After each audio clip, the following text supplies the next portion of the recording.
Said my face bomb, butt tight, rack stacks up, shacks high, drilly on me, flashlight. I've been listening since last night. Hit him with that good, make him want to act right. Boy, broke boys don't deserve no. I know that's right. If it's up, then it's stuck. Oh, freak. Welcome back to the podcast, One Man, One Tree in a Hill. I'm your host, two-time wrestling champion, stand-up comedian, Jared Waters. I've been hearing this song all week, blasting throughout the great neighborhood of New York City, ladies and gentlemen, uptown. And also, we want to say Happy International Women's Day. If you love a woman, you should definitely tell them, because without the world, what will the world be like without women? I love the word woman. I should have started out with that song. WOMAN. Oh, freak. Never mind. I shouldn't. R. Kelly made that song. Never mind. But yeah, back to the podcast. Sorry for the delay. We had some legality issues with some of the people who did the podcast, and they're about to come out this week, and they pulled the podcast. Ba-da-ba-ba-ba. Boom. You know, you're dealing with stars. That's what happens. But we're back. And before we start, let's get into our sponsors. Ladies and gentlemen, this podcast is sponsored by Old Hillside Bourbon Company, which was created out of love for bourbon, friendship, and camaraderie. The idea of quality time, great conversation, and enjoying good spirits brought this team together. Our vision is fueled by optimism, integrity, and a sense of responsibility to build a successful house of bourbon brand that people can cherish and love. Our story is unique, and we're a collective group of individuals from different career backgrounds. This is our strength, as we were all able to apply our professional experiences to provide an unmatched service to our customers of the bourbon brand. So the bourbon alcohol. If you're drinking, drink responsibility. Old Hillside Bourbon Company. That's who this podcast is sponsored by. So yes, what happened was, so this podcast, we definitely have we have producers and everything else, and sometimes we get people from different backgrounds that would come on the podcast, and you know they have to apply by the platform. And we did it a few episodes, and as we did it, we gave them like a preview of the episodes because that was required inside the contract that we signed with them. And they pulled it a couple times. They changed it, then they pulled it. They changed it, then they pulled it. And then I said, hey, Favre Jaka, boom, boom, boom, boom. We're just going to cut it off, and we're going to move forward. So tomorrow, which is Tuesday, we'll be dropping our podcast with my dear friend Zoe Piazik. Definitely, it's a good podcast, that one. So that's what's happening now. And a lot of emails about Alia Trim.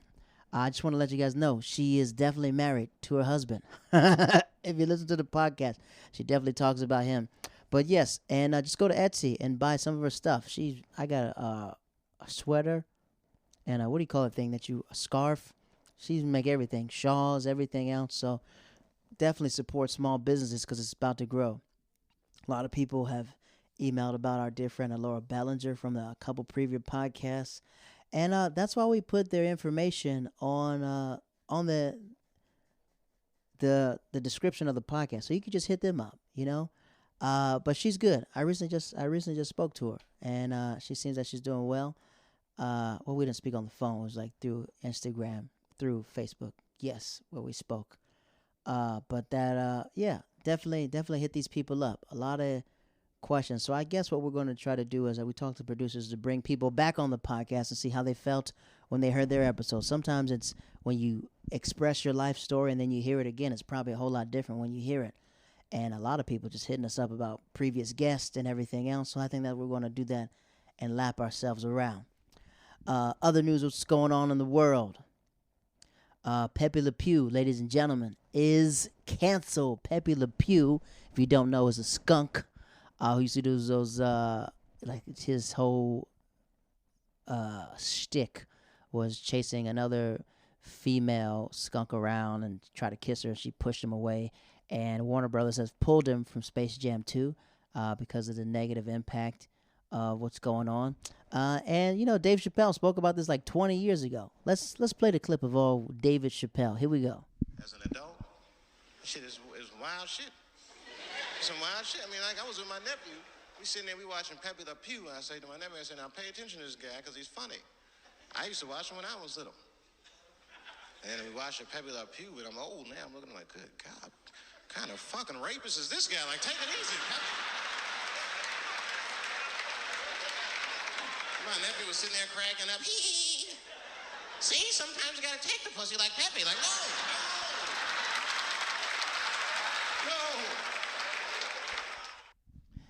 You know, definitely. I think it's one of Dave's greatest specials, that one. killing them softly. But he made a good point about how like these cartoons are very. You got to think about the people making the cartoons are usually high. Usually most of their like, it's funny to them, and it's based off stereotypes like Speedy Gonzales about a Mexican running fast and stuff like that. So it's going to be a lot of you can't recreate the past. You can't change it. But now Disney has put a severe warning if you're on Disney Plus that Peter Pan has a severe warning due to negative stereotyping and everything else. And it's just you can't you can penalize someone for their past. I get that if they haven't changed. But if you have changed, you have to do better. So I don't know. I don't even know where I would watch a Pepe Le Pew a Pepe Le Pew cartoon. I haven't seen it in a long time, but I think it'd be a funny sketch if Pepe comes out and apologizes for his past and blames the writers for writing that stuff for him and just say, I'm clearly an actor. I definitely didn't do that. But to the people who did that, I think they should come through. Also, is it? Yeah. Okay. Email us. Checking it. Oh, Dr. Seuss. That's what we got on the board. Dr. Seuss. Some of Dr. Seuss' books will no longer be sold due to negative stereotypes. It said Dr. Seuss has history of saying racist things towards black people, anti-Semitism, as they say what Dr. Seuss is doing. And some of these people are dead, so they can't defend themselves, because I definitely won't defend them. But if you see signs of it, just remove the history, just to remove the books. It seems pretty simple. But I get how people are upset about the cancel culture. They think everything's being canceled. And you got to think about, look at the movie. What's the movie with those nerd dudes? Do, do, do, do, do, do, do. What is that? Looking at my producer. What the? Geeks? Is it Revenge of the Nerds? That's what it was. Revenge of the Nerds. If you watch that movie today, they got some very creepy scenes of just the stuff that would not fly today. So, yeah, you can't rectify the history. But sometimes as you're more educated with life, you can rectify the future. For example, like a lot of people talking about Coming to America. I watched that movie, and I think if you're a big fan of Eddie Murphy like I am, right, if you love Eddie Murphy, you have to take the movie out of context. The movie isn't about him, right? I thought the movie, like, it's Coming to America is one of the greatest movies ever, the first one, right? And when you're comparing it to one of the greatest top 5 movies ever, it's not going to meet your standards. But if you realize it's an ode to the 80s, you'll get it, right? Because all these old people were telling me how much they love the movie. And I was like, okay, I get it, right? But after I watched it again and took my expectations off of it and just, I was like, okay, I get it. It's a cute movie. I felt like it was, like, the CGI wasn't that great with the lions. But other than that, I liked it. It was a okay movie. But yeah. You'll never see me talk bad about the great Eddie Murphy. I thought that was dope. His daughter's inside the movie and how happy he was seeing his daughter. And the best thing about all this Eddie Murphy stuff is that Eddie Murphy's doing interviews. And you get to hear him. I didn't know he's 60 years old. He's older than my dad. Freaking Eddie Murphy's 60. Arsenio Hall is 65. Look how old these dudes are. Super old. They're freaking super old. I had no idea how old these old men are. Stand-up comedy is going well right now in New York City. Governor Cuomo, as he's fighting his own personal things. That is crazy, right? He got an Emmy, and all of a sudden now they're just like, we didn't know Cuomo was doing this. So my friend told a joke, said the more women that come out, the more stuff Cuomo opens. So Cuomo has said April 2nd, the comedy clubs will be open, right? The comedy clubs will be open, which has caused not cause, but an influx of comedy is coming back. So the people who've left New York City are coming back again. So the New York City, as I described earlier in this podcast, during this pandemic, the New York comedy scene has changed. The comedy has become outdoors. So a lot of people are doing outdoors. My show's outdoors and everything else. And a lot of clubs indoors can't hold people, so they're going to be starting to do that indoors. So as comedians come back to the city, there's a no fluctuation. So usually New York City, why they call it the Mecca of stand-up, is because there's alt scenes, alternative comedy, and there's the club scene, which is like the mainstream comedy. Alternative comedy will be like you go into the Knitting Factory, which is a bar, and it's packed out, and they do shows there, right? Or you do a club show. You can go to different type of clubs, and I'm past at both. I'm past at clubs, and I do the alt scene. So what happened during this pandemic is both of those scenes closed down because couldn't have people inside, so everyone went outside. So the parks have risen, which was the original scene. People used to do shows in parks. So now it's just more comedy to do, right? Because there's public parks. Anyone can do a show at a public park. So now there's going to be a lot more comedy happening. But a lot of comics feel, right? Feel that the ones that are returning left the scene and they shouldn't be rewarded. But I think that as me, I realize when your path is going forward, it doesn't matter who comes back. It's like, there's a lot of people that stood out in the pandemic, like myself and some other comics, and you get to do 3 scenes now. I think it's amazing. So now it's just everyone's waiting to see like how the scene works, like when it starts warming up. The park shows are amazing because now New York City people are realizing like, oh wait, I can just come to this park with my wine and my family and a chair and have a good time. And if something happens, if I'm effed up, I can walk to my house because I'm right in this neighborhood. And when you go to a comedy club, the comedy clubs are just amazing because, freaking Bill Burr can pop in. You see more. It's a more of a controlled environment because if you're in a club, there's no cell phones, anything else. But if you're in a public park, there's a chance you could be recorded. And the alt scene. So everything's opening back up, which I think is good. That means there's more jokes and more spots and more things for people to communicate with. We had another situation in this comedy scene. A comedian had COVID, right? He tested negative, then he tested positive, and he didn't quarantine. So he took it on his own to continue to be out. And the scene, like the comedy community, like Jerry Seinfeld said, it filters out itself.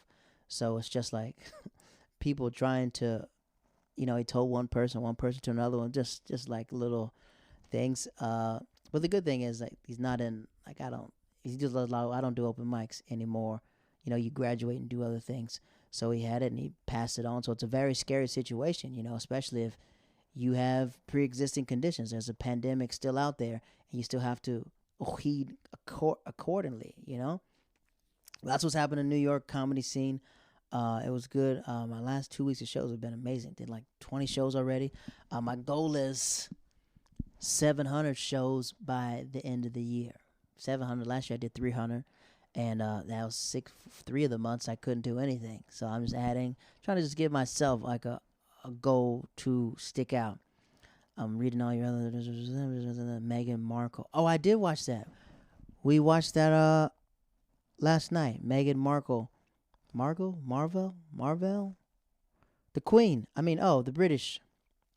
And she talked about the firm or whatever. So in my understanding, the British Empire or the British family, they don't have power at all. Makes it seem like all these advisors are the ones causing all this drama, and they don't talk to anyone directly. They're being manipulated by all these other people, and Harry goes, his brother's trapped. But come on, they're trapped, to be the king, I guess, heir to the throne. So Harry and his wife Meghan have left, from my understanding, from what I'm gathering. I've watched a little bit of it, and they said that there are some racist things because they didn't want Harry's children to be a prince because they are the black. They are the black or have dark skin. Zeffed up, and he said a lot of parallels from Princess Diana and him. And which makes me wonder, did they kill Princess Diana? That's what everyone says they did, right? But it seems like the Queen of England is a nice person, but they have remember NSYNC, they have these strings, like everyone's controlling everyone else. And Harry and Meghan have broke free, and they stayed at Tyler Perry's house. I guess I understand now that since they took away their security and everybody knew where they were, they could have been killed. I didn't think about that until she made it. She made a good point of saying how everyone knows we're in Canada. The country's about to go on lockdown. We have no security because the British have relinquished their security from them. So if anything were to happen to them, they could have been taken. And shout out to Harry for protecting his wife, because if not, Harry just seems like a platypus. I gotta stop saying that word. Harry just seems like he doesn't know what's going on. He seems like a dude who was sheltered his whole life and doesn't know what to do without the thing. You could tell, obviously, he loves her. And this is just reading off body language. But I don't think he was prepared to work the rest of his life. Because he don't. What has he really done? He was in the military, but what did you really shoot, Harrison? Is his name Harry? Harrison. Like, the frick. I know that it just seems like his wife has been, like, on her own for a really long time. Because growing up in L.A., she's an actress. She's everything else. So it's just like, Harry doesn't, I think he, like Oprah said, if you weren't married, would you still be there? And he said yes. So you're really just leaving for your wife. Love really made his eye opening.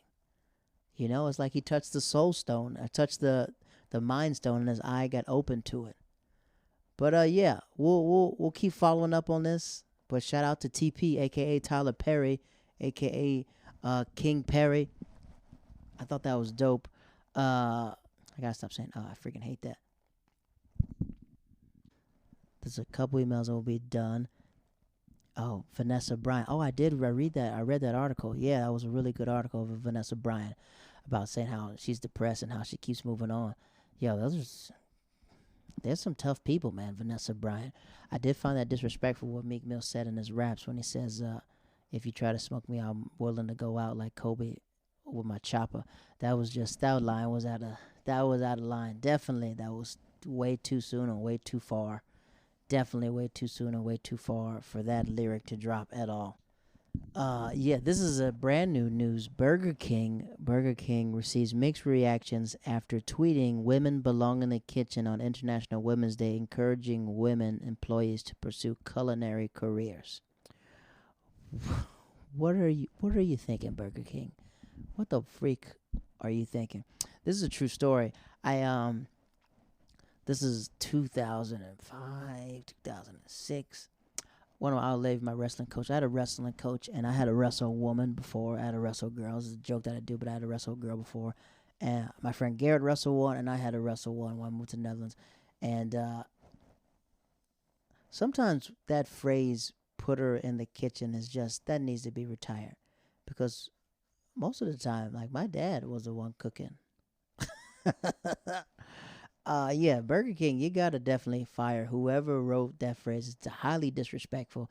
Not even on International Women's Day, just in general, telling a woman that she belongs in the kitchen. That's so disrespectful. And what about the dudes who are, what is Guy Fieri? Where does he belong? Because he literally is in a kitchen. Yeah, Burger King, you gotta get that right, BK. This is the last one before we get out of here. Yeah, man. This guy wrote email, "Who's your favorite rapper?" Because you talk about Southern music. I know I sound like I contradict myself because I'm all about Southern music, but my favorite rapper, I think the greatest rapper is Jay-Z, right? Lyrics, everything else. My personal favorite rapper is Snoop Dogg, a West Coast rapper, but I love Southern music, Boosie, UGK, all that stuff.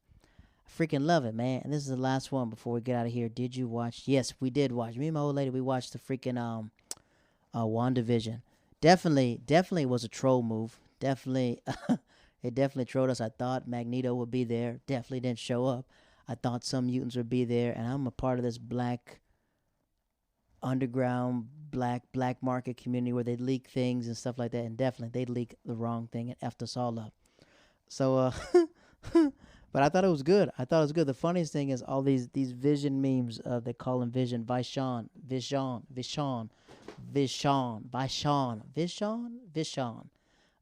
Because he's made of part vibranium. I forgot that. So, and vibranium is in Wakanda. So everyone, if you guys have a free chance, check out those memes.